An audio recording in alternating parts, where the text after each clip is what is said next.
What's going on, everybody? Welcome back to College Football Talk with Peter Burtnett. And in today's episode, I'm going to be bringing you guys the much anticipated mock draft. I want to preface it before I get into this video, though, with the idea that this mock draft is not so much a mock draft where I'm trying to predict, what is the best fit for an NFL team. I know that's kind of the purpose of a mock draft. Mine is, I would guess, maybe quantify it more as a big board. I am not going to be making any trades. I'll talk about maybe some trades that I anticipate could happen, but really this is my order 1 through 32 of kind of the top prospects and maybe more so factoring in what some of those team needs are. But before I just get into the video, though, if you're going to enjoy, please feel free to leave a like, consider subscribing to the channel, and turn on those post notifications so you're always up to date whenever I post a video. But without further ado, let's get into it. I have my order pulled up here, so when I'm looking over here, that's what I'm looking at.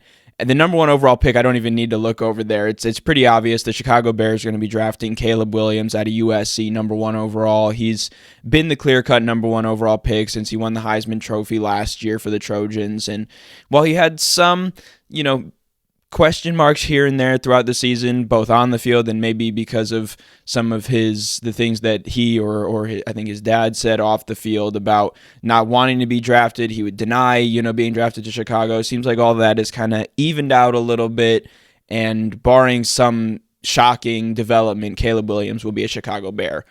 Number 2 also doesn't need too much of a look, in my opinion.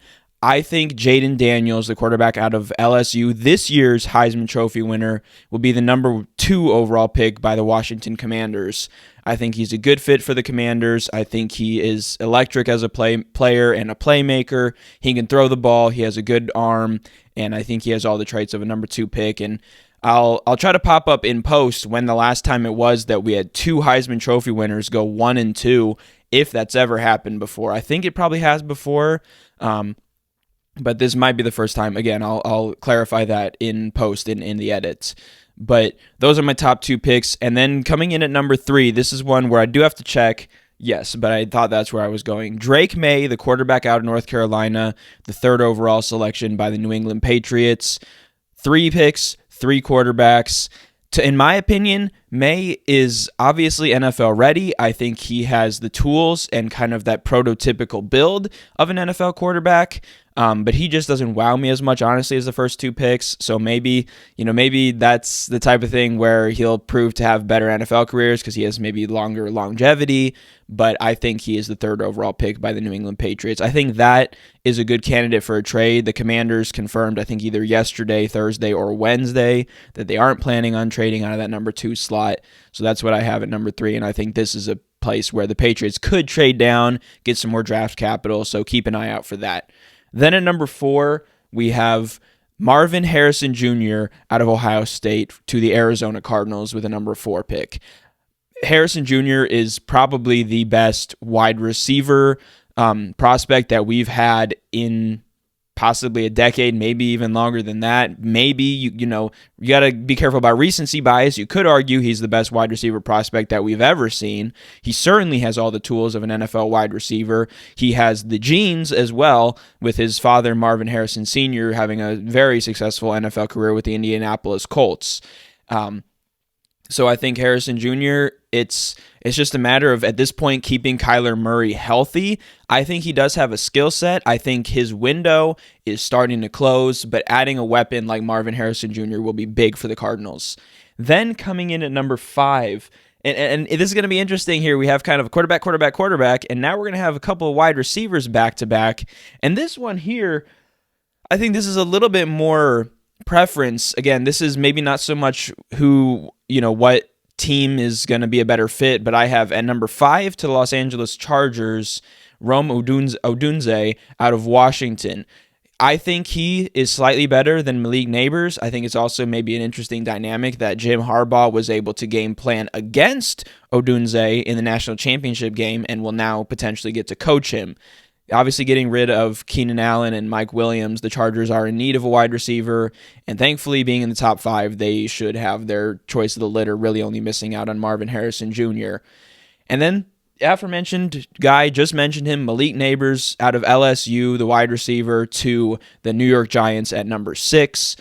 I think when you have a prospect right there who is of that caliber, I think it's hard to pass on him. The Giants maybe could trade, but I think if they want a star wide receiver for whoever their quarterback is going to be, I know Daniel Jones this past week in kind of interesting fashion said that he is confident he's the number one guy.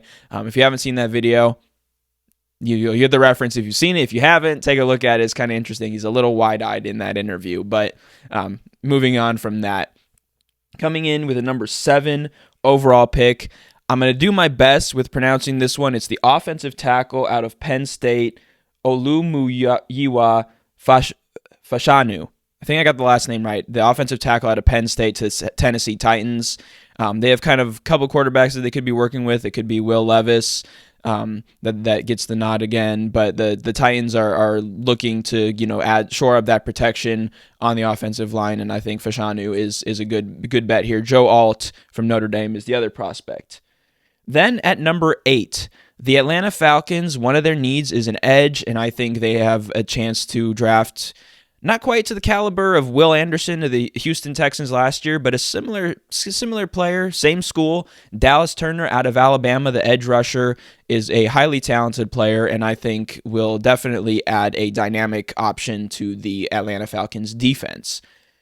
Then, looking at the number 9 overall pick, this is one where the Bears potentially could trade up if they want to get Dallas Turner. Maybe Turner's still available here at 9.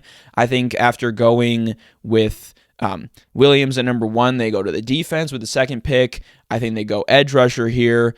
I'm really high on Jared Verse out of Florida State. He spent a couple of years, I think at the FCS level at Albany, and then transferred to Florida State and had a couple of really good seasons there. I think he's one of the prospects who's maybe a little bit underrated. A lot of people have him more maybe mid to later in the first round. I have him going 9 to the Bears here.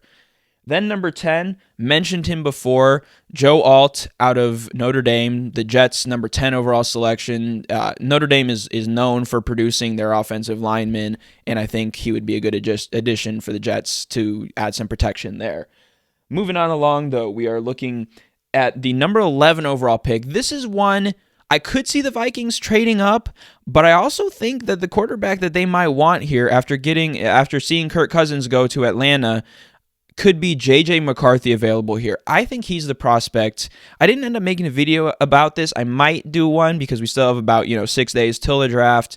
J.J. McCarthy out of Michigan. I think he's one of those prospects who's perfectly rated. He's proven that he knows how to win football games. He did a phenomenal job. You could say, it was the defense, the running back Blake Corum, but J.J. McCarthy did a phenomenal job of leading that team. He was highly efficient for the Wolverines, and I think the Vikings would have a great opportunity here.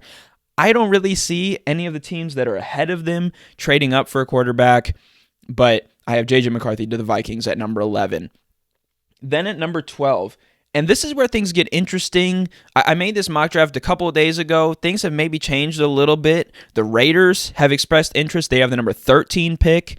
I have the Denver Broncos with Russell Wilson going to Pittsburgh, drafting the lefty, Michael Penix Jr. out of Washington. I think Penix, in my opinion, I know I'm high on Daniels. I think he's maybe a little bit better of a prospect. Penix would have been my vote for the Heisman Trophy winner this year. I think he is just an electric athlete. He can throw the ball deep. He has a powerful arm, and I think he has good vision and poise, and did a phenomenal job guiding the Huskies to the national championship game, where obviously they lost to Michigan, but a phenomenal year. Yes, he got help from receivers like Odunze that I mentioned earlier, Jalen Polk and Jalen McMillan, but overall a phenomenal quarterback. Is it possible Denver goes a different direction and he's available for the Raiders? Possibly. Maybe the Raiders have to trade up if they start hearing some rumblings about the Broncos drafting Penix. But that's my selection here. I think he'd be a great fit in Denver and wouldn't have to go too far from Washington. Coming in at number 13, we're going to move a little bit quicker here. Talise Fuaga out of Oregon State, defensive tackle, shoring up the Raiders' defense right in the middle of the defensive line. Number 14 to the Saints, the edge rusher, Latu from UCLA. Really strong, talented prospect that maybe didn't get as much attention out in SoCal. Obviously, a lot of the attention was focused on USC and elsewhere in the country, but a really talented edge rusher in a draft that has some pretty good edge rushers. I could see him as well being that edge rusher that the Bears pick up at number 9, but I think he goes to the Saints here. Then at number 15, This is a prospect, too, that I think I might have a little bit low. I think he's another one of those prospects that's perfectly rated, and that's Brock Bowers, the tight end out of Georgia. I have him the number 15 overall selection here to the Colts. Would just be an incredible opportunity to see him play with Anthony Richardson. Obviously went down with an injury for the Colts this past season, but is hoping to be back healthy for this next season. Pairing up a Gator and a Bulldog, but I think that could be a really powerful combination for the Colts offense. So Brock Bowers going at number 15 to the Colts. Then Seattle will be shoring up their offensive line with Graham Barton out of Duke. Honestly, if I'm being real, I don't know a whole lot about him. I might try to look into him a little bit more and maybe provide some further details on him again in the post, but shoring up the offensive line for the Seahawks here.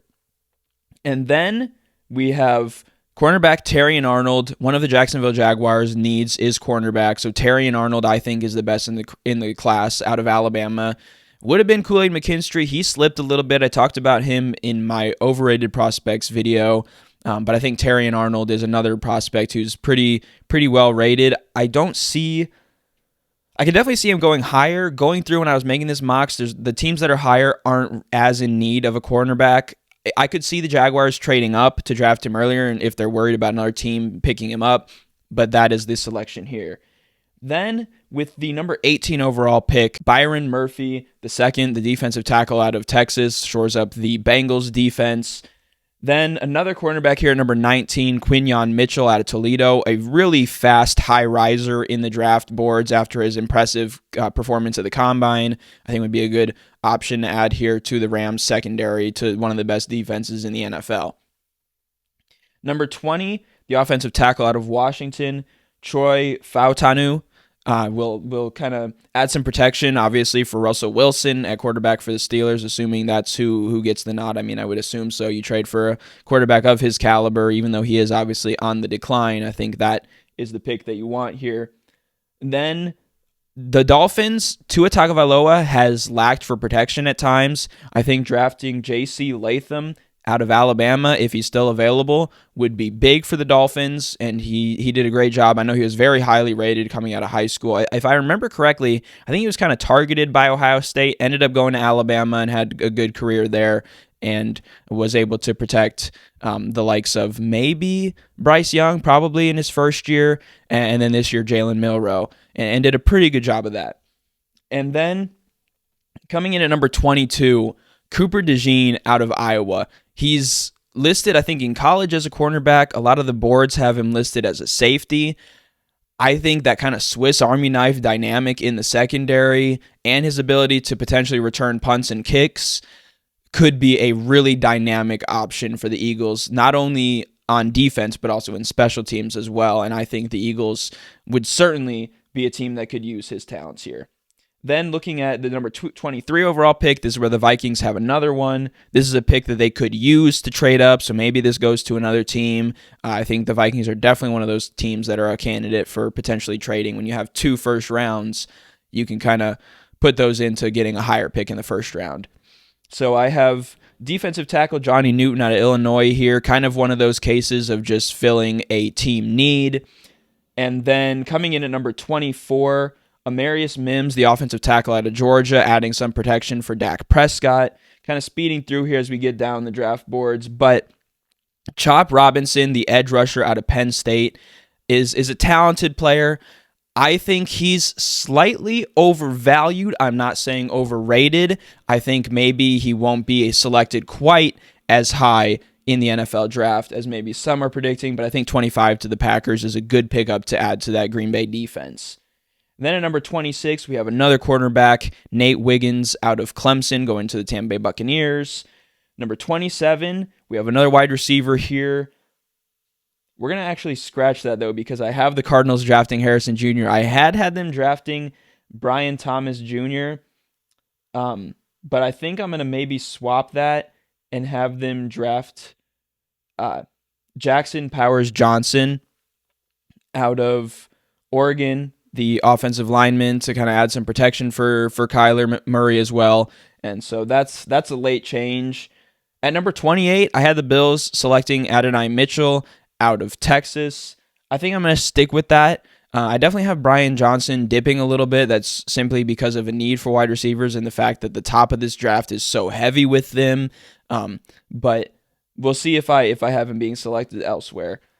Cornerback Kool-Aid McKinstry to the Lions. They've swung and missed on a couple of cornerbacks. Jeff Okudah recently from Ohio State kind of battled injuries and didn't have the career that he was expected to. But they'll be looking for somebody maybe who can have that sort of good career at cornerback. The Lions will be. And I think Kool-Aid McKinstry, while I do think he's a little bit overvalued, I think 29 is probably a good spot for him. Coming in at number 30, I had the Ravens selecting Keon Coleman, but I think this is where I'm going to slide in Brian Thomas Jr. instead. I think both are really talented wide receivers. Keon Coleman has an ability to really get up there. Brian Thomas was obviously a very important piece, along with Malik Neighbors, in that offense, being thrown the ball by Jaden Daniels. And then coming in at number 31, this is where I had Jackson Powers-Johnson to the San Francisco 49ers originally.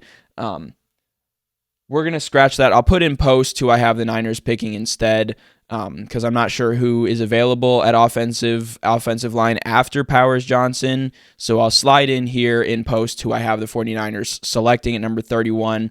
And then finally, the Kansas City Chiefs at number 32.